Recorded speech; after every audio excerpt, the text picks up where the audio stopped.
Oh, it's you again. Are you looking for a die?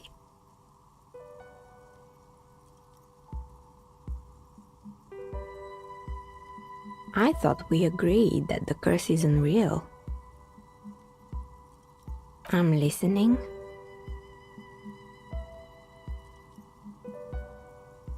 Excuse me? A 2mm hole in reality? This can't be true. Sono is involved in this? So it's even worse than I thought. It's not just the commercial area that's cursed, it's the entire world. She looks outside the window where daylight has filled the yard.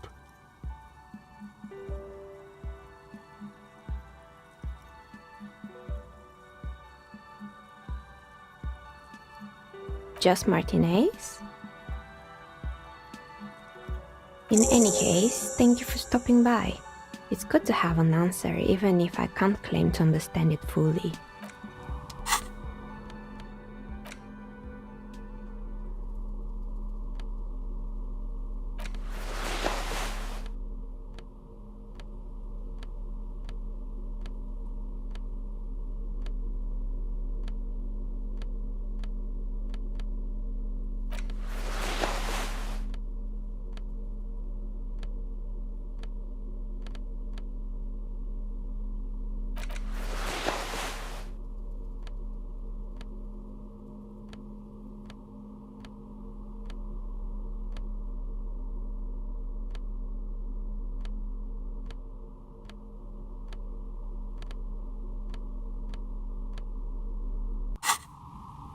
Oh, it's you again. Are you looking for a die? A gust of cold air sweeps through the chimney. The stones and minerals on the shelves rattle as though agitated. For a moment, it almost feels as though you're outside the building, exposed to the atmosphere. Didn't we already talk about this? What are you talking about? My address is exactly the same. Rue de Saint-Guilain 10. No, the old coal plant that used to be here was subsumed into the new venture, its ruins swallowed up. Yet it has a different address in the heart of the city. This doesn't make any sense. Are you saying my business was spared because of a technicality? Where is this coming from?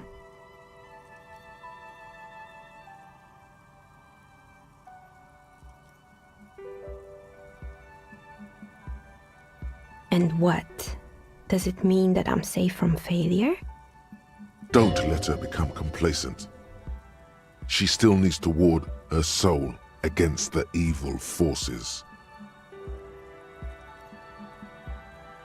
She starts laughing, her fingers trying to rub away the exhaustion from her face. Do you know what this is?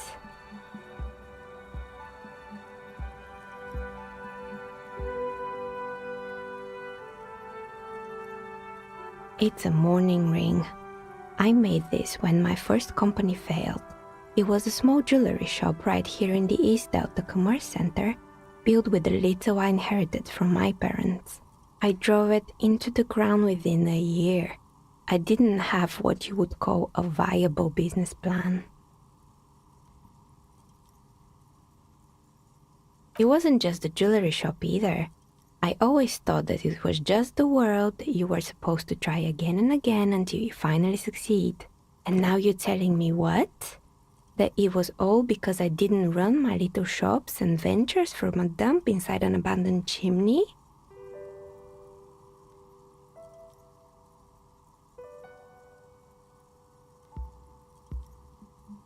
Yeah, or maybe it's the entire world that's cursed. It's such a precarious place. Nothing ever works out the way you want it. That's why people like role-playing games. You can be whoever you want to be, you can try again. Still, there is something inherently violent even about dice rolls. It's like every time you cast a die, something disappears. some alternative ending, or an entirely different world.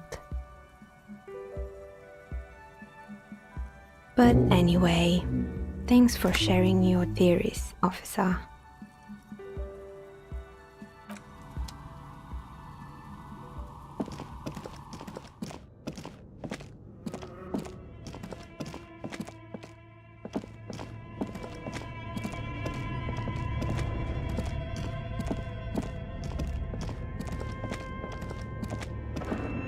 Tiles on the cube are still smoldering, casting the framework in a soft glow. Fluorescent play and print keys like a smooth draw. The filaments, the speaker comes to life. Good afternoon. Please repeat. Is this the production schedule? Good. Please repeat the password. Good. I've unlocked the production schedule. After ending the call, please press print to access the filament. Fortress accident. Is there anything else I can do for you today? Thank you, and goodbye. Tiles on the cube are still smoldering, casting with a quiet determination. The printer starts printing, a piece of paper unfolding like a handheld fan.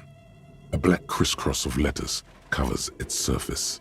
It's a project report written by the lead producer, Andrew Andy Schott, about Whirl Untethered, a radio game developed by Studio Fortress Accident.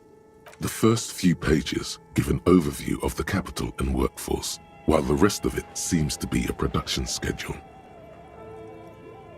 In its short time of existence, Fortress Accident SCA managed to burn through truly insane amounts of money. The first tranche of seed financing brought in 150,000 Riyal, but then came the delays. Eventually, the damage reached 400,000 Riyal, with only half of the game finished. 400,000 Riyal? Yo. These guys knew how to party. Let's just say it was a real adventure for their Igaunian investor. Fortress Accident employed 18 people, the bulk of the team composed of writers and concept artists. There were also radio programmers, sound engineers, a CEO, 2 marketing experts, and a single overburdened producer who developed a habit of popping Pyrrolidon in the basement to escape his obligations. But on the other hand, their obligations were piling up at an inhumane rate, a rate that could only be amended by Pyrrolidon. Why did Fortress Accident have so many concept artists? It didn't. No, definitely not. A few more producers could have come in handy though, especially when dealing with writers, some of whom routinely skip to work because of mental health issues and extremely unprofessional sleep schedules. One of them even managed to steal some valuable company property before skipping town for good. The production schedule depicts their glorious descent into bankruptcy. Not the concept artists. It wasn't even the writers. With their panic attacks and 3-hour lunches, it was impossible not to fail. The project was too large, and no amount of money could satiate the ever-expanding ambitions of the development team. They tried to make a 4 million Riyal game with 400,000 in their bank account. They thought they could bridge the gap with pure willpower and imagination. They couldn't.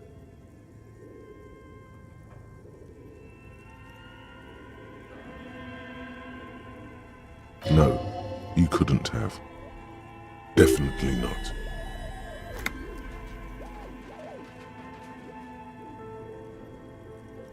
Not a chance. Even then, success remained within an ever-narrowing margin of possibility that, despite everything, never entirely disappeared.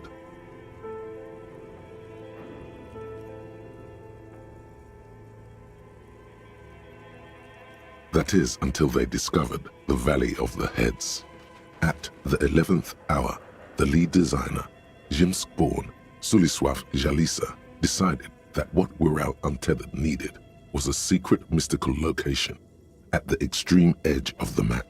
This place was to be the Valley of the Heads, where the heads of all the headless constructs could be found. The player would have been able to choose a head for their headless party member, and each head would have been voiced on air by a professional actor. The world had never seen their kind before, and might never again. So many. The last count, there were approximately 10,000 heads for 10,000 headless men, all of which could be endlessly recombined. Do you really want to know? There seems to be a calculation here, but it may take a while.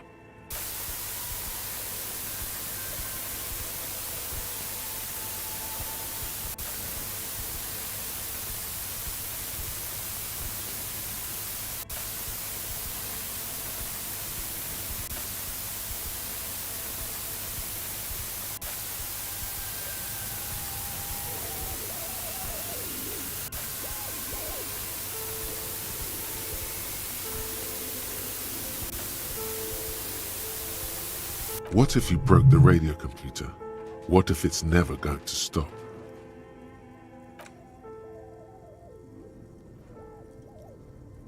And that's it. Well, yeah, that and the catastrophic data loss. On the nature of the data loss, there's ominously little information in the production log. It comes at the very end where things get fuzzy and dark, where tables and numbers seem to vanish into an eerie nothingness before the Egonian investors pulled the plug. What is clear is that one day an unidentified numeric anomaly occurred on the East Insulindian lintel front, just as the Wirral Untethered project was being compiled that day. When the project was returned, it was completely blank. The team spent weeks on the phone with Lintel, the service provider, but despite their diagnostics, they could never produce a satisfactory explanation or pay for the loss. Mysteriously enough, it seems that the off-site copy happened to be on-site when the catastrophic data loss occurred. It was the lead programmer's responsibility to oversee weekly maintenance of the off-site copy and, well, keep it off-site. An explanatory note from the lead programmer has been attached. S. Luukinen Kilda, the lead programmer of Fortress Accident. The off-site copy was on-site because there was no off-site anymore. Not for me, not after 8 months of crunch. I didn't have a home anymore, so I started keeping it in the basement in the ice bear refrigerator near where I went to sleep. It was perfectly safe there. The temperature conditions were optimal. That's not what her colleagues thought. The production schedule ends with a few random notes that seem to be added sometime later. 4 months later, by an unknown author. I am the only one left, and it's gotten rather damp here. A few other businesses have gone under too. Slipstream switched to making skis, and the hairdressers just left, cursing Martinez. They're right though. Something's seriously wrong with this place. Martinez. All of it. Still haven't got an answer from Lintel about what happened. All I could get were the physical coordinates of the error on the East Insulindian front on that day. Since the computation happened on air, I reckoned it had to coincide with an actually existing location. I have compared the coordinates to a map of Revachol West. Turns out it's only 800 meters from here. The address is Saint-Brun 1147. I am going there to look this thing in the eye. Saint-Brun 1147? That's what the street sign next to the church said. Tiles on the cube are still smoldering. Hardcore aesthetic. Oh yes, drugs. We're talking about drugs. Let's face it, these flirtations with the hardcore aesthetic have all been leading up to one question. Can I do drugs harder now that I'm a hard cop? And the answer is yes. You can. You can do one more blast of Pyrrolidon and yellow shit powder. You can even pull a ciggy and a lager on top of that. There, you've truly made the hardcore your own thing now.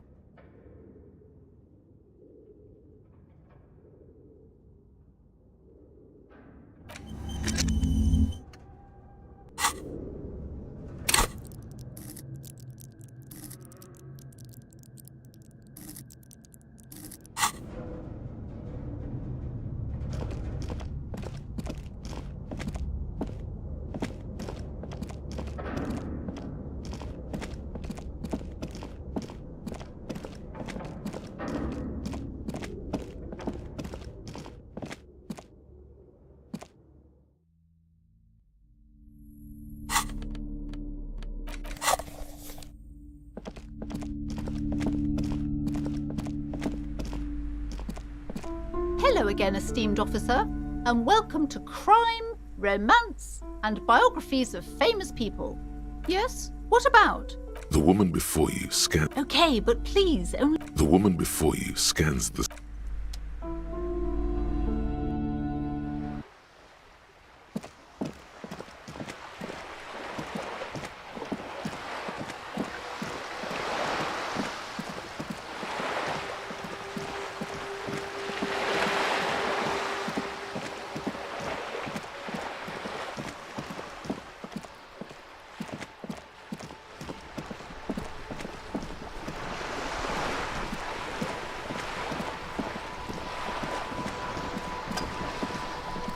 You're back.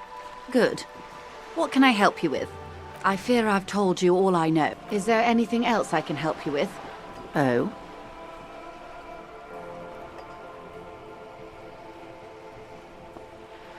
Of course, Detective. You can always drop by later, should something come. What would you like to know? Good.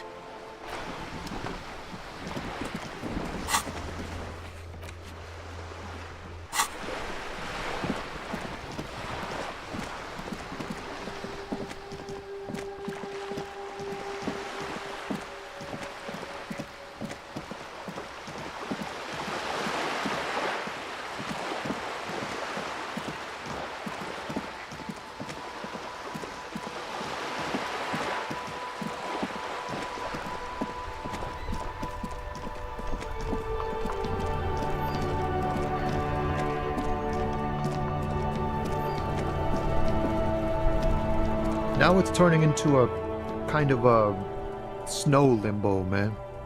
What's on your mind?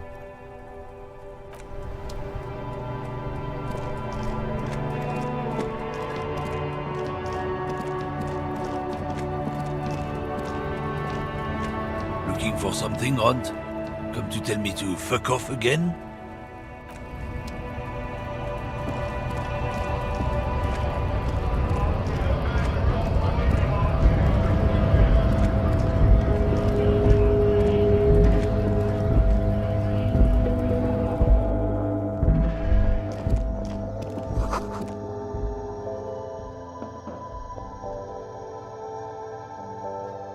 A small cabinet on the wall is filled with various medicine bottles, nasal sprays, and blister packs. They all bear the Saint Baptiste Pharmaceutics logo. Okay, here. I hope Saint Baptiste makes you feel better or something. Okay, here. I hope Saint Baptiste makes you feel better or something. Okay, here. I hope Saint Baptiste makes you feel better or something. Okay, here. I hope Saint Baptiste makes you feel better or something. Okay, here. I hope Saint Baptiste makes you feel better or something.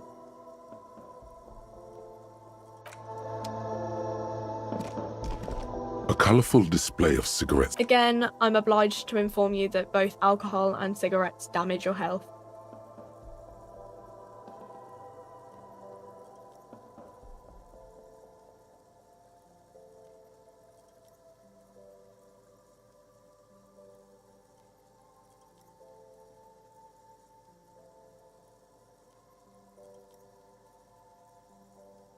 Here you go, mister.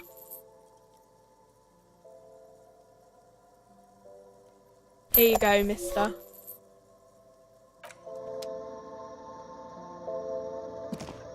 You see several packaged raincoats fill a low shelf beneath a display of croissants and juice bottles. The raincoats are transparent, except for the big Fritta slogan on the back.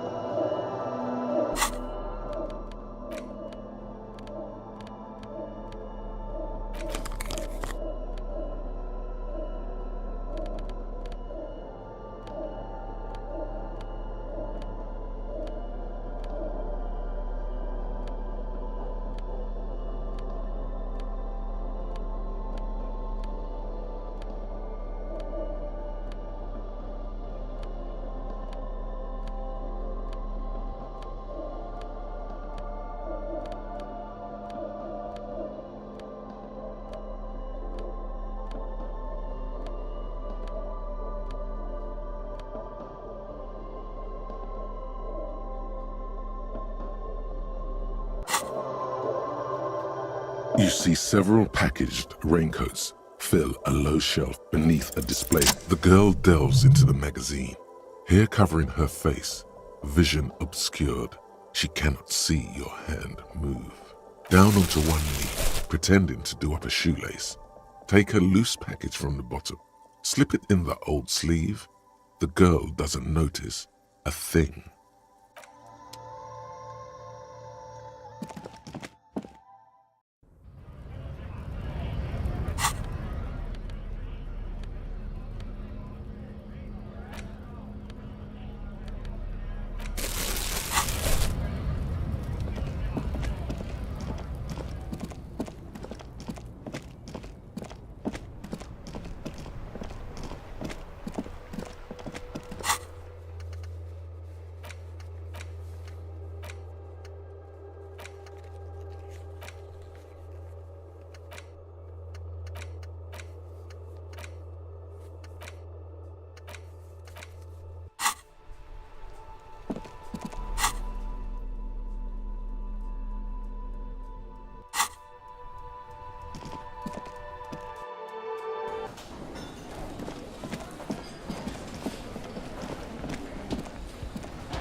Hey, was there something you needed? No, you don't. It's not happening. He tries not to look at you. It's dangerous to acknowledge the karaoke man.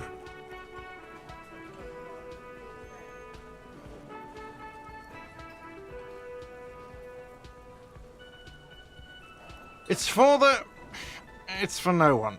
It's a prop. I'm not letting anyone use it after the great karaoke catastrophe of 44. A lot of people got killed because some arsehole wanted to sing karaoke. It's not for bands, it's for clients. Some clients, okay? Not you. Ha! Well, we don't have any tapes. They all got stolen. The man in the vest and the violet shirt stares at the tape you've just given him. He begins to frown. Hard. Fine, fine. Climb on that stage and do your thing. Just get out of my hair. I'll plug it in for you. Damn this karaoke machine. I'm having it uninstalled. Oh yeah, time to do the damage.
The stage is all set up for your performance. Feels silent. You can hear the pellets creak under your feet. You feel a little dizzy, a little unsteady suddenly. So, are you ready for your thing now? Let me know when I should turn on the karaoke carousel.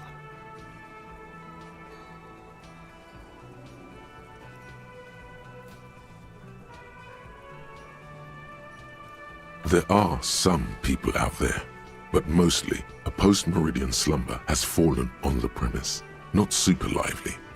It would be wiser to perform in the evening, no? But the choice is yours.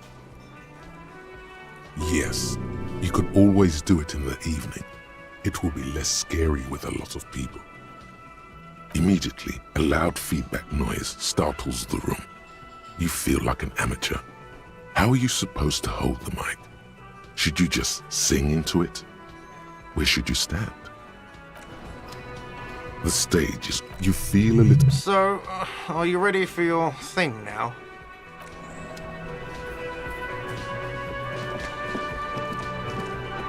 Again? I can't believe this shit.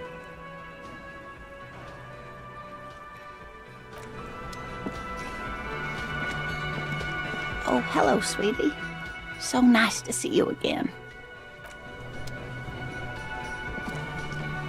Hello, officer. I think I almost have it. A new trap design, that is.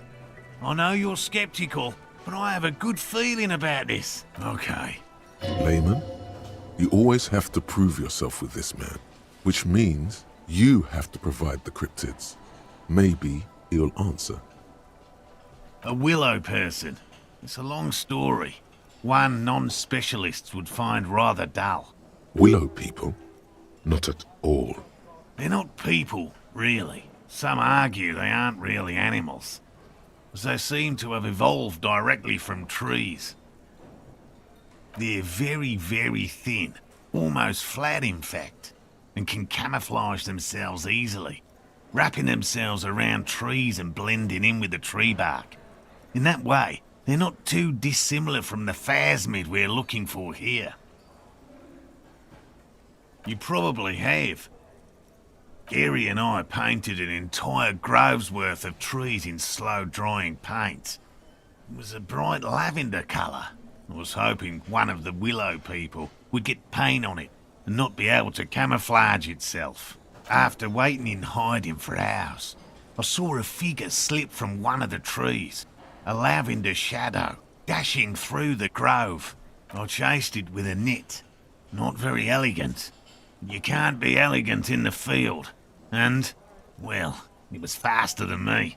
I know it sounds like we were snacking on funny mushrooms, but I did see motion and colour. Mine is not a confirmed sighting of a cryptid, however. Much goes into verifying these things, and my account comes short of a few standards. Confirmed. It's 100% verified, and meets all the standards of an authentic cryptid sighting. The woman nods thoughtfully, while her hands smooth over the plaid covering her knees.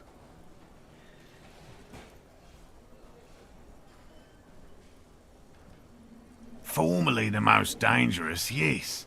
But do you know the most dangerous living cryptid? The most dangerous cryptid is a carnivorous ruminant, known colloquially as the dread moose. Yes, the dread moose subsists entirely on flesh. It has even been known to dig up fresh graves in search of sustenance. Human remains have been found deep in the forest, torn apart, then trampled into the mulch by large hooves. Infer from that what you will. Just like an ordinary ardent moose. You can't. That's what makes it so dreadful and hard to identify. A moose that looks like any other moose. What's going on here? He's kidding, right? The bodies found in the forest are just one piece of physical evidence. There's more. The recent surge in the moose population has hidden carnivores. The dread moose are effectively removing competition for both themselves and their evolutionary cousins. The carnivorous moose are a very young species, the result of a genetic mutation that fared well in the process of natural selection. It makes sense that such a majestic animal with natural weapons, antlers, would come to rule the forest. The only strange thing is that it took so long. Moose are already being hunted for sport. Can you imagine what would happen if they came to be viewed as predators? One slaughterhouse at the outskirts of the woods in Vasa reported that its staff kept seeing moose in the distance. The moose would just stare at the building, as though they were waiting for something, its eyes bloodshot and full of cruelty. But that's not all. Some of the slaughterhouse apprentices went hiking by a nearby creek and saw a moose nibbling on an unidentified carcass. This isn't something unique. Various species of deer have been known to scavenge when plant food is scarce. Anyway, There is more than enough evidence to justify a thorough search for the Dread Moose. Let's close the subject, before it turns into an argument. No offence, officer, but I'm not much of a pedagogue. I don't know what I would have done if Lena hadn't persuaded me to go back to field research. You should ask her if you want interesting stories. Me? I'm not a people person, unless you haven't noticed. And I don't make a good lecturer. My strength lies in field work and persistence. Be friendly, dear. The detective really likes these critters. We've talked about them in great detail. Now the man feels embarrassed. Time to move on, perhaps. By all means.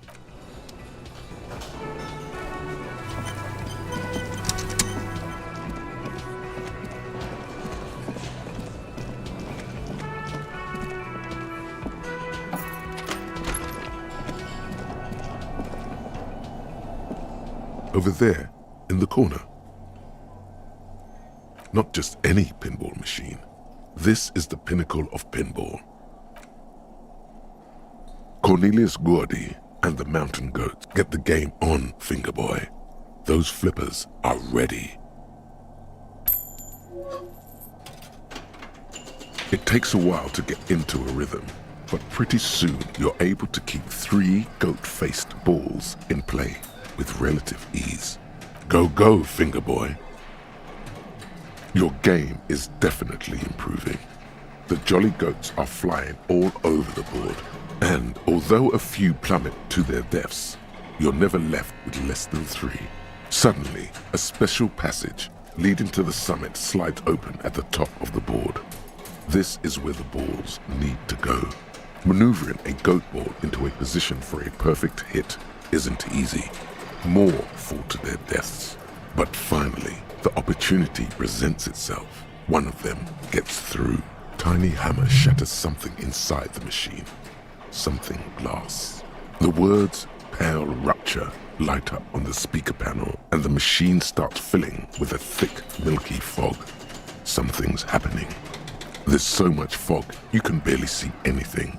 Some is actually leaking out of the machine, and one by one, your goats start slipping, disappearing into the milky nothingness. This can be navigated. The balls leave almost imperceptible disruptions in the fog. Use them to calculate where they hit next. You're down to your last goat, going mostly by sound. Eyes are useless at this point, but that goat is something special. 5 times you snatch him back from the jaws of death. You're in a perfectly balanced system where neither you nor the pal is able to get the upper hand. This could go on forever. How, if you can't even see it? The last goat plummets into the fog with almost suicidal glee. There goes nothing, Fingerboy.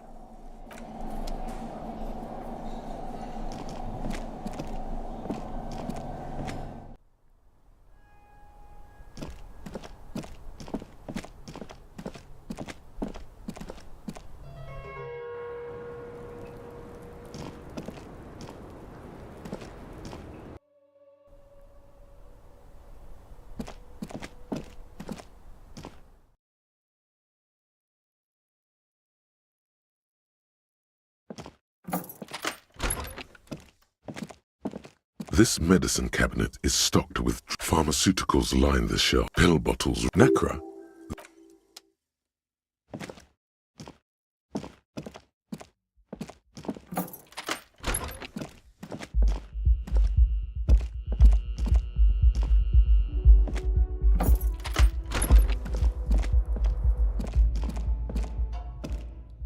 A mirror hangs on the bathroom wall.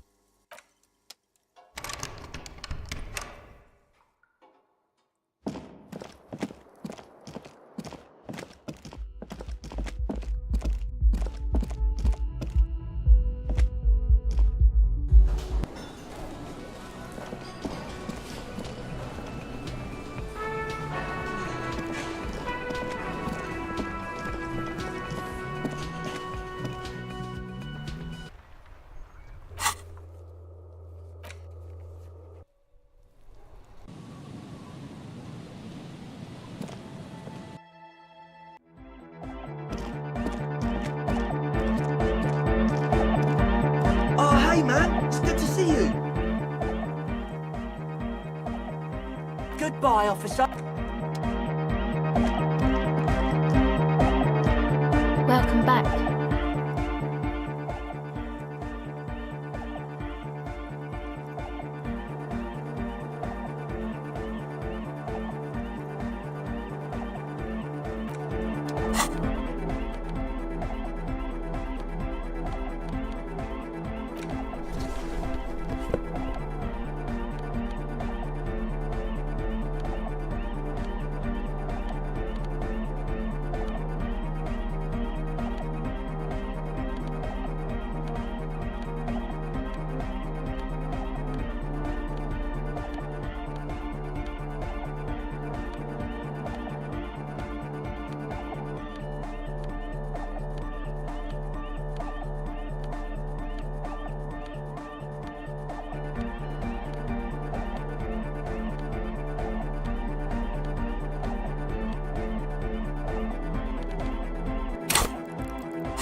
Now it's turning into a kind of a snow limbo, man. What's on your mind?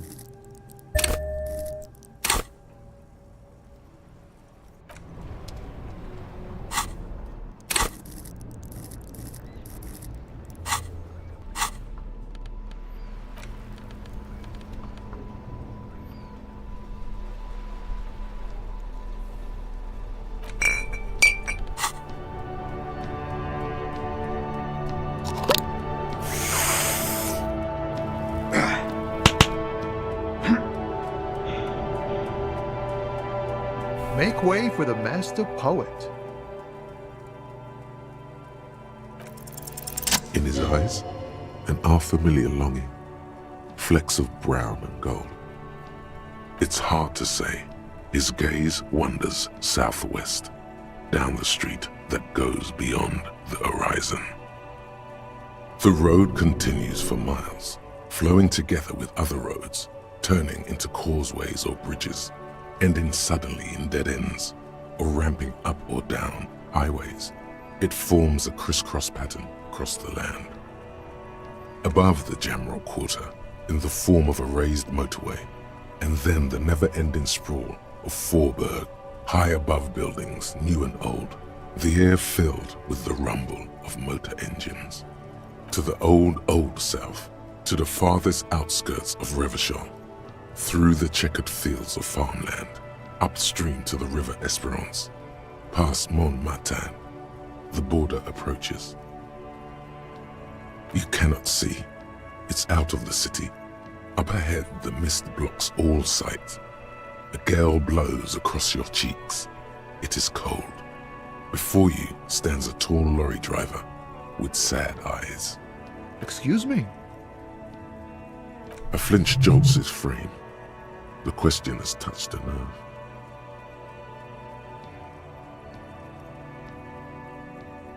Man, I don't know what to say.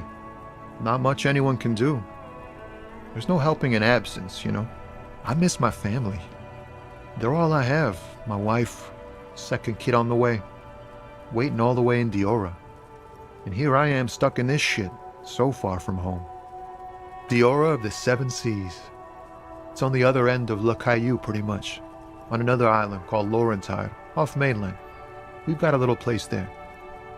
Can almost hear my kid laugh when it snows. What's it like? Good. And bad. An ache that brings you joy. I think of them a lot. I dream up these silly scenarios in great detail of living with them. It comforts me. What about you, cop man? You missing someone? Is that what it is? This feeling? No, it's scarier than that. You're pursued by a hunter, smelling of apricots and sorrow, and the past.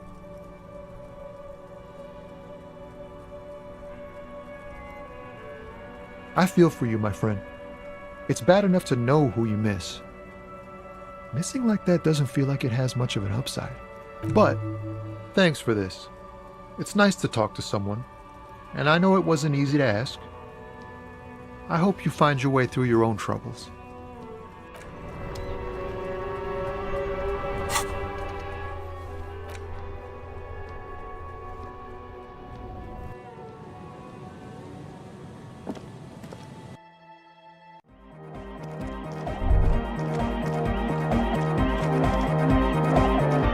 Welcome back.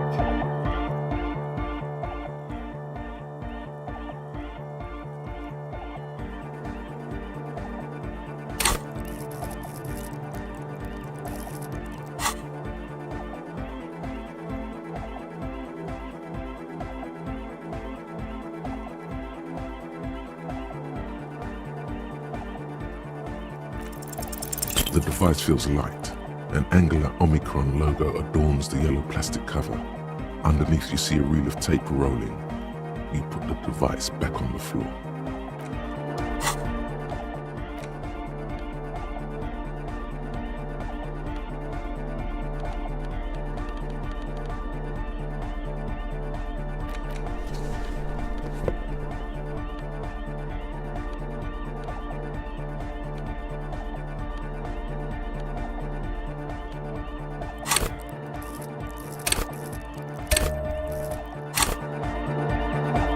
Welcome back. The device is still warm from her touch and heavy as a brick from the batteries inside. The company logo, Omicron, adorns its yellow plastic cover. Inside, the tape is rolling. The girl looks at the device in your hands.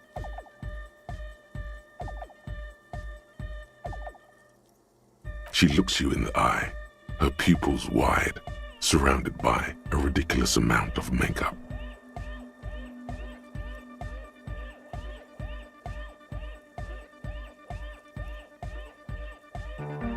Your words echo through the hall. The wooden boards all around groan and creak. She remains silent. It's real. Tell her.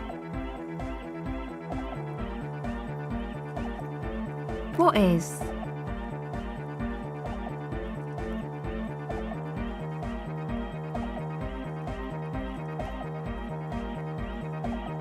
I know. I'll stick to it. Something changes between you two. She looks at you differently now. As an equal.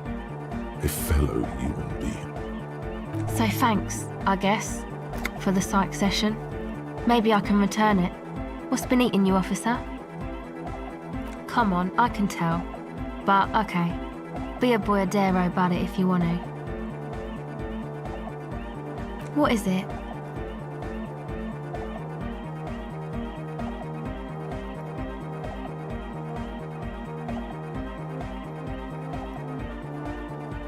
Oh, really? Wow, social justice really matters that much to you.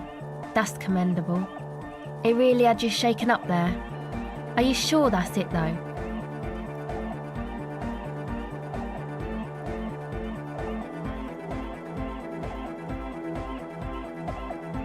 Yeah, man, they're pretty bad.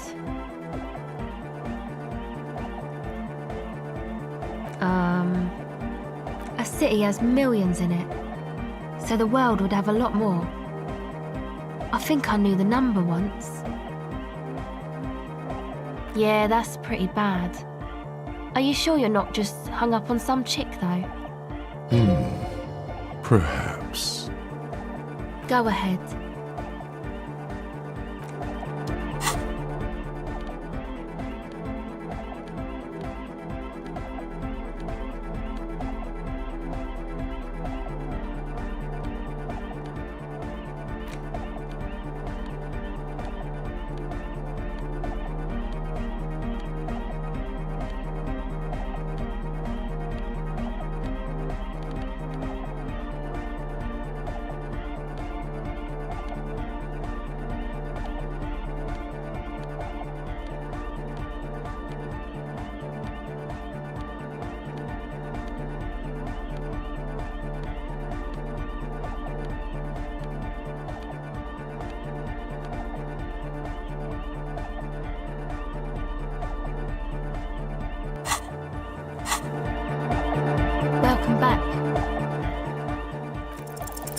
The silver bird has already flown away. I will catch it later.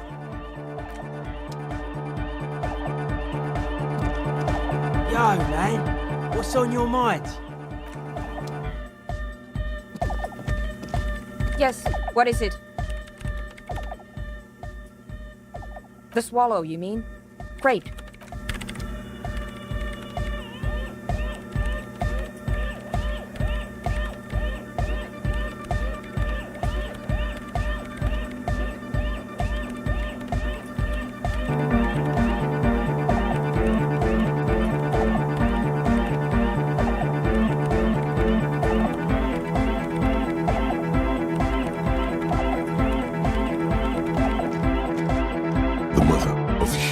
Stands above you. Why? That does seem to be a problem. Maybe you meant something else. The mother of humanism. Vibrations thump through your blue soul. The music sounds much better in the church. A hawthorn tree on Rue de Saint-Gislain, tangled in its branches, something bronze flutters in the wind. He stands on stage behind a table, nodding along to the music and waving his hand in the air. In front of him, the audio mixer, one reel spinning. The other reel deck is empty. Cables run hither and thither. On one side, you see an auxiliary line in with the number 4.5 written next to it. Yeah! It was awesome and scary. Very hardcore. Too hardcore, in fact. I couldn't control it at all. It sucks up all the air in the mix until it's the only thing left. Starts compressing itself and everything around it. Completely fills up the headspace. Extreme! Inside your chest, the heart beats still with the after effects of the sound. Imagine if you could harness that power, making it pulse. Oh! I don't know. Maybe someone can do something with this. I imagine this is the sounds that the future could make. Yeah! You know it in your lungs where the pressure should vibrate, in your heart that's alone, and in your solar plexus where the hits should land. So does every corday animal. What?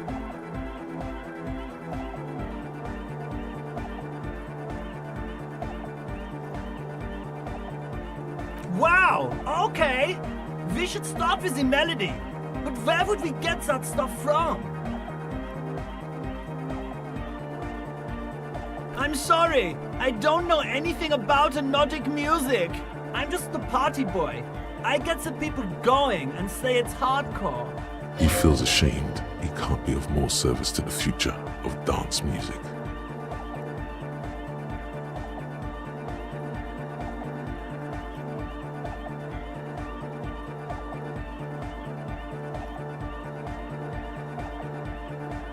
The young man falls silent with appreciation.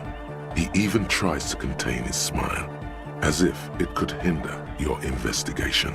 Basically, what you need to find here is a tape with some banging music on it, so that Egghead could use it to remix Van Eyck's jam. Yeah, maybe that street hawker across the pawn shop has got some tapes to sell. That's just an idea. There is a hawthorn tree on Rue de Saint-Gislain, right next to the canal. A reel of magnetic tape is caught in its branches, like bronze ribbons blowing in the wind. Oh, I know! I know this! I can tell you where it is! St. G is the boulevard before the canal bridge. The one that takes you to the whirling in rags and the industrial harbour. It's got the lanterns and the... I knew that! I could have said that! And the mosaic sidewalk. But it's all blocked with that stupid traffic jam right now. Anyway. Does it? Anyway, that's all yours to figure out, Copman. Copman!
The hawthorn tree on Rue de Saint Lane.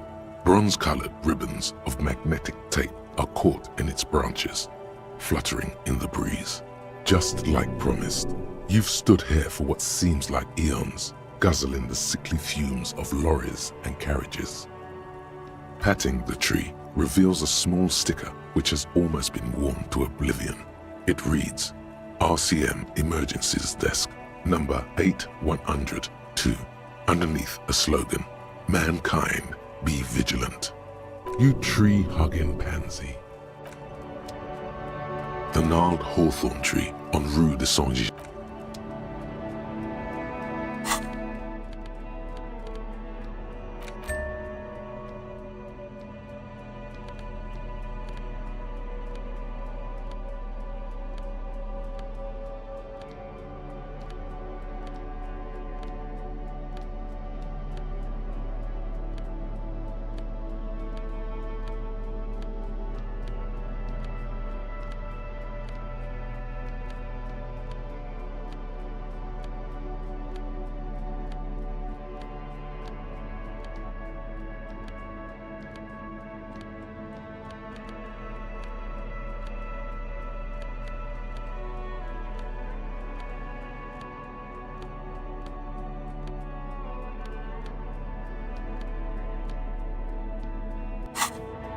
The gnarled hawthorn tree on Rue de Saint-Gilles, with slow and deliberate motions, pulling, bending, and unraveling, you manage to extricate the magnetic tape from the branches.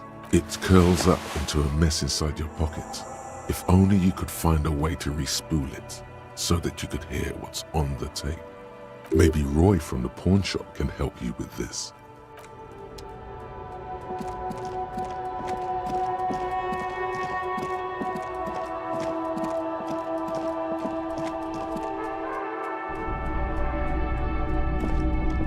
Hello, hello.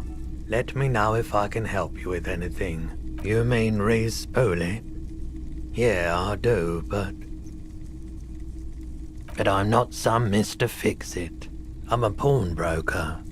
If you want to pawn the tape, sure. Although it looks pretty worthless. Just explain why you need this so much. He's bound to understand.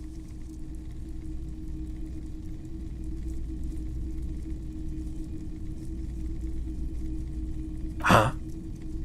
What do you mean? Yes, what about it? Is it any good? The music, I mean.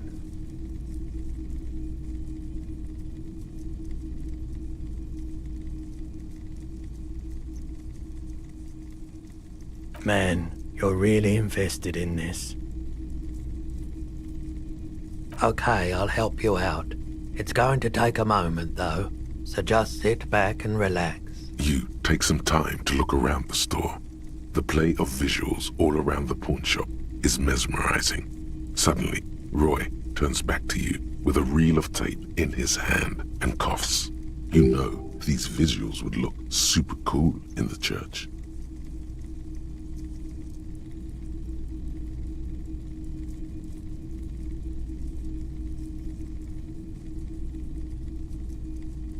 Yeah, I bet they would.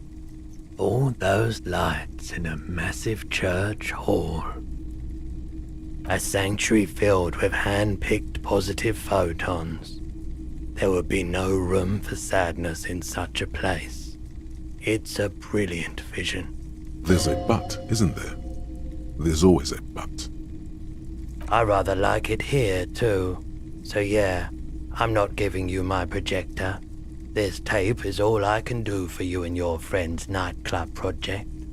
Looks like he really means it. Yeah, it was. Respooling isn't that difficult. Although I had to mend the tape in a few places. Anyhow, it's yours now. Yeah, my pleasure. I'll do what I can for true passion projects. Just try not to use this tape for negative photon emissions. Take responsibility, okay?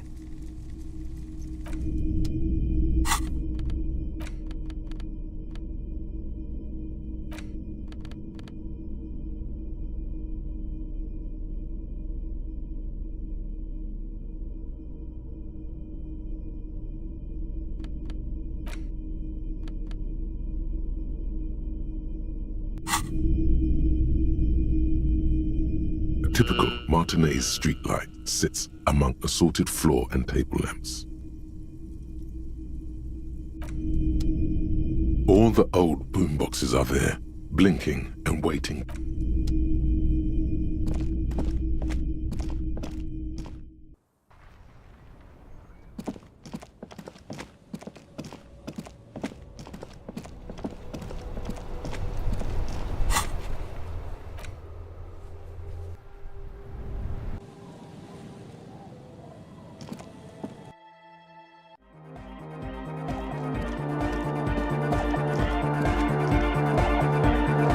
Good morning, comrade! Yeah! Yeah! Remix time! Tape goes here, into deck B. A hand on his ear, he listens to the audio through his headphones and shouts. Wow! Did you get this from Arno himself? A great excitement is bubbling to the surface within him. This is big. Listen, I'm just going to show it to you. Ready?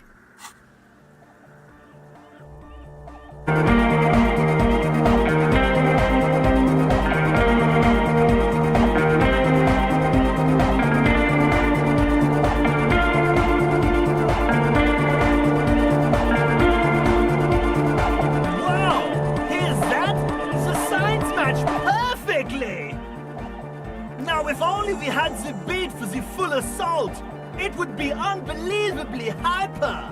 What is this? It's good. How did you guys do that? Yes, but what if Van Eyck based his remix on some forgotten local melody, like a folk song, and you just found the original piece that inspired him to create this jam? That would explain why it fits so well.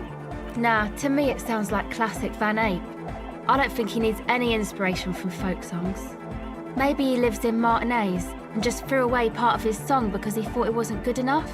I think it's just happenstance. Chaos in action. Contingencies of our limited existence. That and Egghead's fantastic talent. Noid's right. Egghead's technical talent is the key.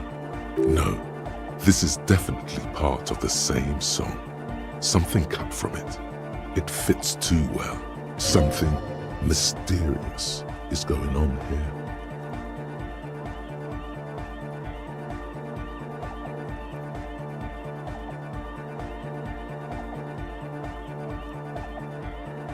Be how it may, if it fits, it fits. Bring up the volume. What about the bass? Do you have any ideas for that? Yeah, I remember. You said it needs more bass. I think you might know the answer.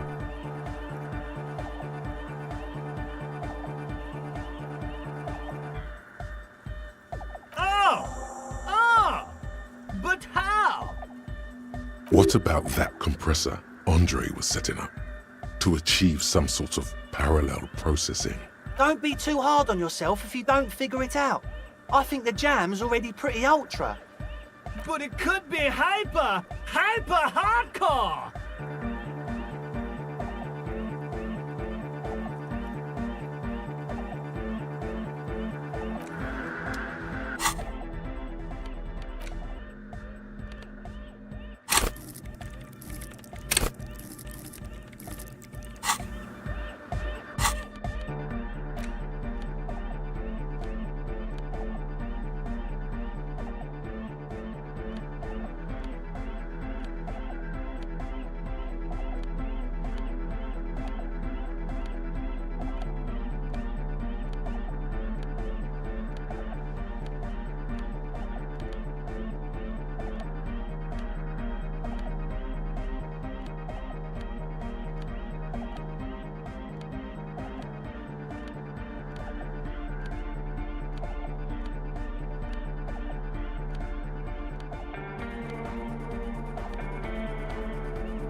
Good morning, comrade! Yeah! Harder! Bzz, bzz, bzz, goes the track in the background, never ending. You can't grasp what's missing, but you can try to make something up anyway. The young man bobs his head to the music, much as before.